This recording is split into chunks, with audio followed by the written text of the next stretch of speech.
ஒரு பெரிய மரமும் ஒரு சிறிய செடியும் அருகருகே வசித்து வந்தன.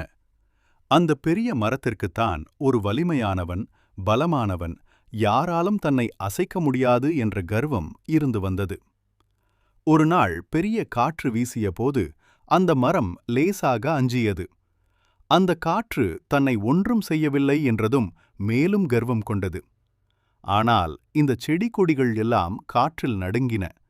அதை பார்த்து அந்த பெரிய மரம் சிரித்தது. மேலும் தன் கிளைகளை அசைத்து மேலும் காற்றை வீசி நகைத்தது. அந்த செடியோ மனம் தளராமல் மௌனம் காத்தது. திடீரென ஒரு நாள் புயல் காற்று வீசியது. அந்த பெரிய மரத்தை அடியோடு பிடுங்கி வீசியது.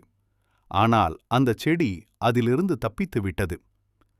நமது எதிரி எவ்வளவு பலமுடையவராக இருந்தாலும் அவரும் தகுந்த காலம் வரும்போது வீழ்வான் என்பது இயற்கையின் நியதியே.